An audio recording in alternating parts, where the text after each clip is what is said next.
Surgery కంటే hospital bill అంటేనే భయం. అదే మధ్య తరగతికి అందుబాటు ధరలో వైద్యం. Medistar hospitals.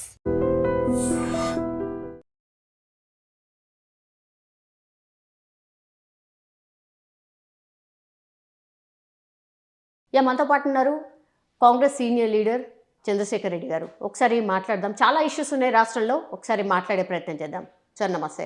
నమస్తే. ఎట్లున్నారు సార్? బాగుంది.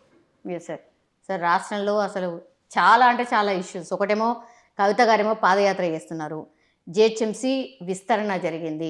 ఇంకోటేమో తిట్ల పురాణం అసలు జోర్దార్ నడుస్తుంది సార్. ఫస్ట్ కేసీఆర్ గారు 2 years తర్వాత బయటికి రావడం, మీడియాను ఉద్దేశించి మాట్లాడడం, దెన్ దానికి కౌంటర్గా సీఎం రేవంత్ రెడ్డి గారు కూడా కౌంటర్గా ఇవ్వడం. ఫస్ట్ మనం స్టార్ట్ చేద్దాం, ఈ తిట్ల పురాణం, ఈ గోల ఏంది అని.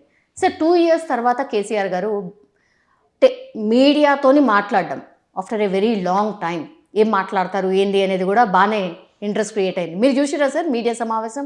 మీరు మాట్లాడింది విన్నరా సార్? అంటే మొత్తం వినలేదు. ఓకే. అందులో ప్రధానంగా తోలు తీస్తా, ఇక మేము వస్తున్నాం కాసుకో అన్నట్టుగా సవాల్ చేసిండు సార్. దానికి కౌంటర్గా రేవంత్ రెడ్డి గారు కూడా తోలు తీస్తావా, ఎట్లా తీస్తావు, మేము కూడా చూస్తాం, సీఎంని ఇంకోసారి కేసీఆర్ సీఎం కాడు, బీఆర్ఎస్ పార్టీ ఉండదు అని ఆయన స్టేట్మెంట్ సార్. ఎట్లా చూస్తున్నారు ఇదంతా ఎపిసోడ్ని? సౌమ్య గారు, ఇప్పుడు కేసీఆర్ గారు ఒక senior leader, there is no doubt at all, అంతే కదా. ఆయన ఎమ్మెల్యేగా ఉన్నాడు, సెంట్రల్ మినిస్టర్ ఉన్నాడు, స్టేట్ మినిస్టర్ ఉన్నాడు, అండ్ సీఎంగా 10 years చేసిండు. సో ఆయన ఆఫ్టర్ 2 years తర్వాత వచ్చిందని మీరే అంటా ఉన్నారు. 2 years లోపట సరే తెలంగాణలో కాంగ్రెస్ ప్రభుత్వం ఏర్పడ్డది 10 ఏళ్ల తర్వాత. వాళ్ళ ప్రభుత్వానికి వాళ్ళ బాధలేదో వాళ్ళు పడతా ఉన్నారు. కానీ కేసీఆర్ గారు 2 ఏళ్ల దాకా మాట్లాడుకుంటుండి 2 ఏళ్ల తర్వాత వచ్చి తోలు తీస్తాం అనేది నిజంగా అంత అవసరం? ఆ విధంగా మాట్లాడు. సో అంతకుముందు కేసీఆర్ గారు మాట్లాడేది అప్పుడు మొదటనేమో తెలంగాణ ఎడ్యుకేషన్ అప్పుడు కొందరు అంటే ఆ యొక్క ఫ్లోలో మాట్లాడిండు, లేకుంటే కొందరు ఆయన మాట్లాడే విధానాన్ని తప్పు అనలేక కూడా కొందరు వెనక్కిపోయేది. ఓకే. నిజంగా చెప్పాలంటే కేసీఆర్ గారు ఏదైతే ఎడ్యుకేషన్లలో ఇష్టం ఉన్నట్టు మాట్లాడినని మనందరూ చాలామంది చెప్తా ఉంటారు. సో ఆయన సీఎంగా ఉన్నప్పుడు కూడా ఆయన అలవోకగా మాట్లాడేది, అంటే ఈ నోటికి ఏది వస్తే అది మాట్లాడేది. కానీ ఇప్పుడు సీఎంగా లేడు, 2 ఏళ్ల తర్వాత వచ్చిండు. ఇప్పుడు ఒక ప్రభుత్వం ఉన్నది, అది ఏది కాంగ్రెస్ ప్రభుత్వం. కాంగ్రెస్ కూడా ఏదైనా నిన్నమన్న వచ్చిన పార్టీ కాదు కదా, దానికి పెద్ద చరిత్ర ఉంది. ఈ యొక్క దేశానికి స్వతంత్రం తెచ్చిన చరిత్ర. సరే ఈ మధ్యన లేకపోవచ్చు, ఏదైనా పార్టీ కాలానుగుణంగా ఒక్కొక్కసారి అప్స్ అండ్ డౌన్స్ అని ఉంటుంది. అలాంటిది కేసీఆర్ గారు నేను 2 ఏళ్ల తర్వాత వచ్చినా నేను పాత విధాన ప్రకారమే మాట్లాడతా అంటే కాంగ్రెస్ వాళ్ళు కూడా ఊరుకోరు కదా. రెండవది, ఇప్పుడు రేవంత్ రెడ్డి గారు ఆయన కూడా యువకుడు, అంటే ఈజ్ నాట్ అంత పెద్ద ఏజ్ కాదు, న్యాచురల్గా ఆయనకు కూడా అది ఉంటుంది. అరే ఏంది తోలు తీస్తా అంటుండేంది, ఎవరు తీస్తా అంటుండే తోలు? అంటే తెలంగాణ ప్రజలక, తెలంగాణ ప్రభుత్వానిక తోలు తీసుడు అనేది ఉంది కదా. అది ఆయన ఏదైతే తప్పు మాట్లాడిండో దానికి కంటిన్యూగా మిగతా తప్పులు అనేది వస్తుంది. మనం మాట్లాడేటప్పుడే గౌరవంగా మీరు అడగండి, ఈ గవర్నమెంట్ ఏం తప్పులు చేస్తుంది అడిగితే బాగుంటుంది. ఆయన ప్రెస్ మీట్లో కూడా సార్ సీఎం రేవంత్ రెడ్డి అని ఒక్కసారి కూడా ఒక్క చోట కూడా అనలేదు సార్. అంటే దీని మీద కూడా పెద్ద ఎత్తున చర్చ నడుస్తుంది. అసలు ఆయన ఇష్టపడడు, అసలు నా స్థాయికి తగ్గట్టుగానే కాదు, అసలు ఆయన సీఎం కుర్చీలా ఆయన కూర్చోవడం ఏంటి అనేది కూడా మొదటి నుంచి కూడా కేసీఆర్కి గుచ్చుకుంటుంది. అందుకే ఆయన అసెంబ్లీకి రావట్లే, బయటకు రావట్లే, మొత్తం ఫామ్ హౌస్కే పరిమితం అయిండు అనేది కూడా ఒక చర్చ సార్. నిజమేనా? మీరు అంటే చాలా కాలం పాటు ఆ పార్టీలో ఉన్నారు కాబట్టి అడుగుతున్నాను. నేనున్నాను, నేను టీఆర్ఎస్లో 10 years పోయి ఉన్నాను. ఎందుకంటే మేమందరం కూడా తెలంగాణ కోసము కాంగ్రెస్లో ఉండి మేము ఫైట్ చేసిన వాళ్ళం. కాంగ్రెస్లో ఉండి మేము కాంగ్రెస్ హైకమాండ్ను తెలంగాణ కావాలని మాటికి పోయి మేము వాళ్ళను రిక్వెస్ట్ చేసేవాళ్ళం. ఈవెన్ వైఎస్ రాజశేఖర్ లాంటి టవరింగ్ పర్సనాలిటీ ఉన్నప్పుడు కూడా మేము తెలంగాణ కావాలని అడిగినాం. ఆ రోజు ఎవరు కూడా వైఎస్ ఎదురుగా నిలబడి తెలంగాణ కావాలని అని అడిగేటోళ్ళు ఎవరు లేరు. కానీ కొంతమందిలో దాంట్లో నేను ఒకరిని. అలాంటి వాళ్ళు మేము ఉండి తెలంగాణ కోసం వస్తే నేను ఒక్కరిని తెలంగాణ తెచ్చినా, నేను రాబట్టే తెలంగాణకు సీఎం అంటే నేనే కావాలి అనేది అది తప్పు కదా. కేసీఆర్ ఒక్కడే తెలంగాణ తీసుకురాలేదు కదా. కేసీఆర్ గారు అన్నాడు, ఆయన ఒక పార్ట్ దాంట్లో. కాంగ్రెస్ వాళ్ళు అన్నారు, హైకమాండ్ కూడా ఇచ్చింది. ఇప్పుడు అదేంటి అసలు తెలంగాణ అని మనందరం ఏదో కావాలని చెప్పి అంటాము. ఎండ్ ఆఫ్ ది డే ఎవరు ఇవ్వాలా? హైకమాండ్. అంటే అప్పుడు ఉన్న సెంట్రల్ ఉన్న గవర్నమెంట్ ఇవ్వాలి. ఎవరు ఉన్నప్పుడు? కాంగ్రెస్ గవర్నమెంట్ ఉంది. అప్పుడున్న కాంగ్రెస్ గవర్నమెంటు తెలంగాణ ఇవ్వాలనుకున్నది కాబట్టి తెలంగాణ వచ్చింది. అంతకుముందు మర్రి చెన్నారెడ్డి గారు 1969లో 11 ఎంపీ సీట్స్ వచ్చినాయట అప్పుడు ఆయన ఉన్నప్పుడు, 11 9. అంటే ఆ జమానాల ప్రెస్ అనేది లేదు, మీడియా లేదు. అలాంటి పరిస్థితుల్లో తెలంగాణ కావాలని అన్ని 9 సీట్స్ ఎంపీలు గెలిపించినా కూడా తెలంగాణ ఇవ్వలేదు. అంటే అప్పుడున్న హైకమాండ్ అంతా స్టబర్న్ ఉంది.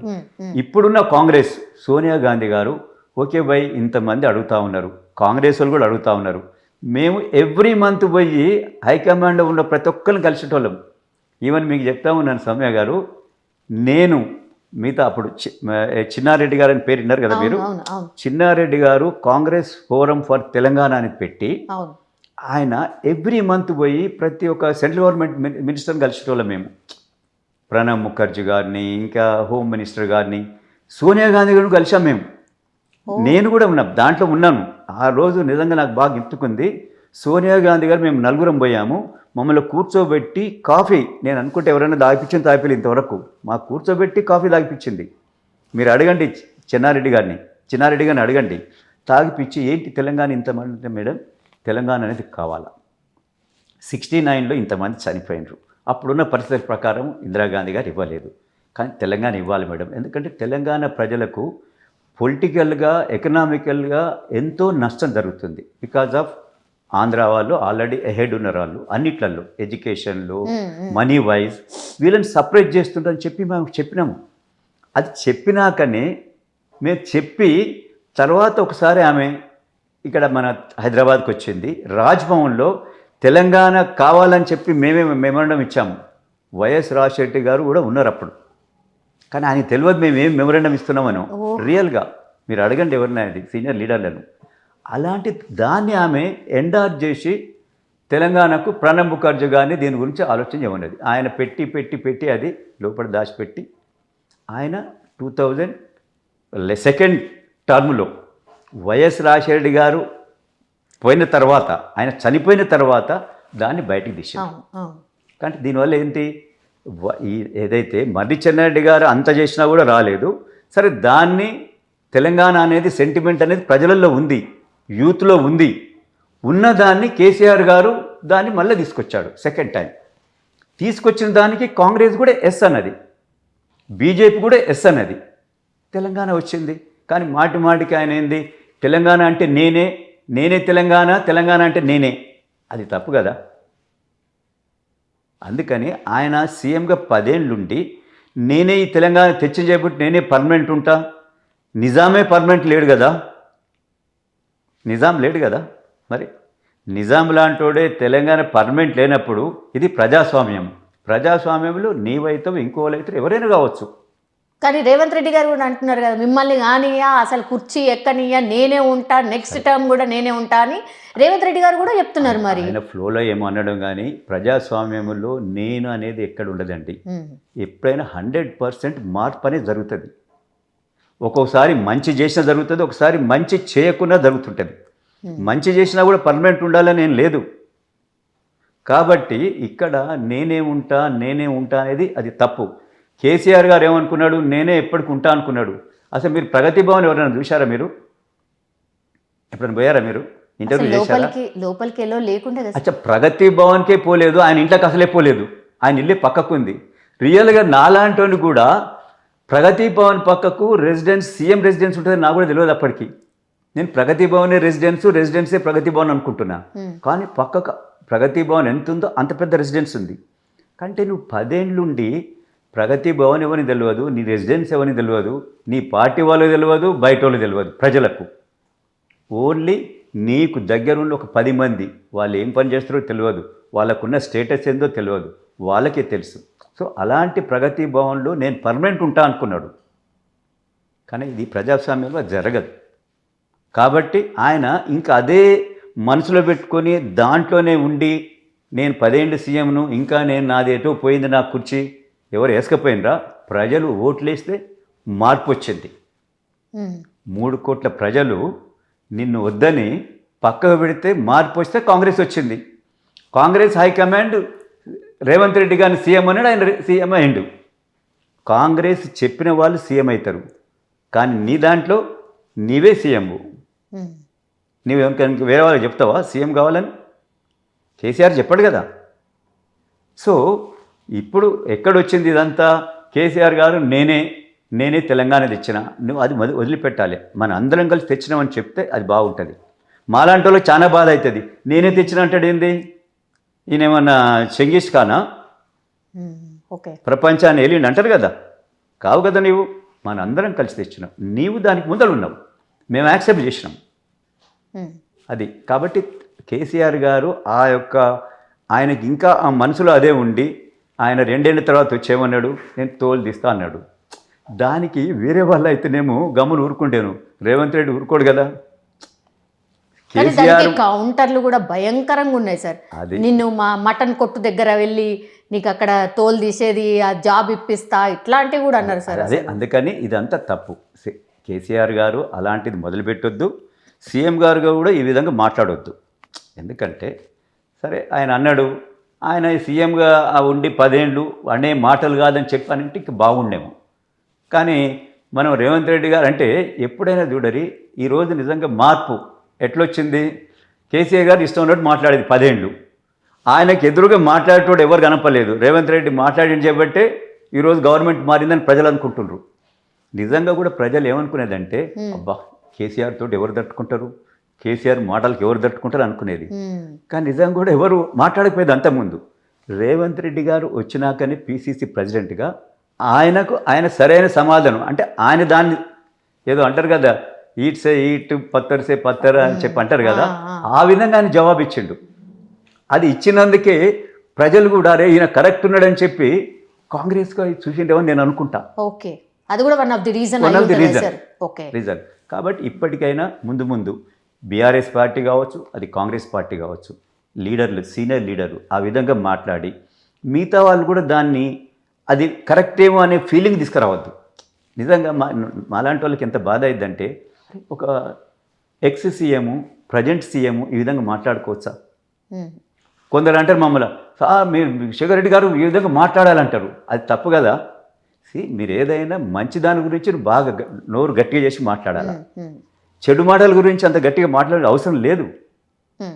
అది నా ఉద్దేశం. నీ అవ్వ అనేది తెలంగాణలో తప్పా సార్? అంటే ఇప్పుడు చాలామంది రేవంత్ రెడ్డి గారు నీ అవ్వ అన్నాడు అని అంటే కేసీఆర్ గారి వైఫ్ని ఉద్దేశించి అట్లా మాట్లాడచ్చా అని బీఆర్ఎస్ లీడర్స్ కౌంటర్ ఇస్తున్నారు సార్. అది తప్పు. ఆయన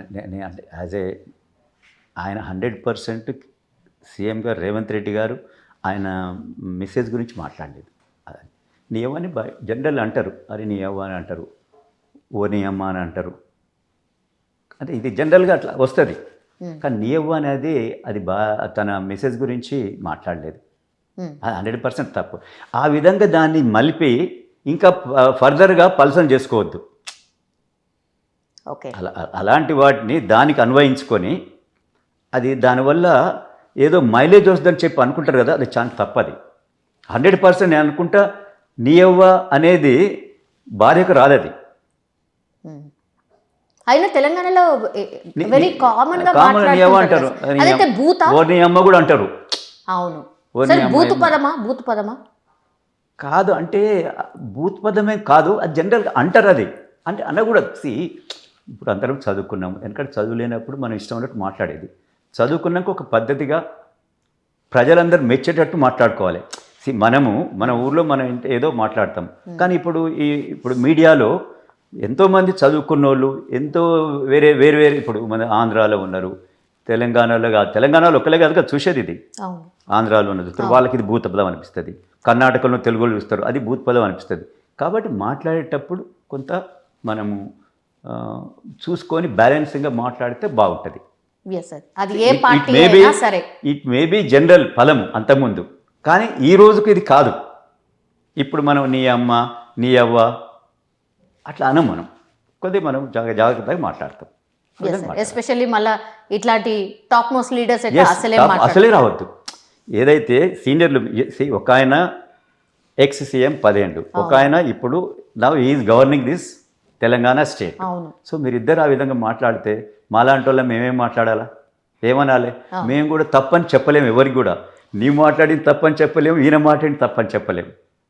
ఏమంటారు తెలుసా, సీఎంలు ఇద్దరు ఎక్స్ సీఎం మాట్లాడింది తప్పంటారా అని అంటారు.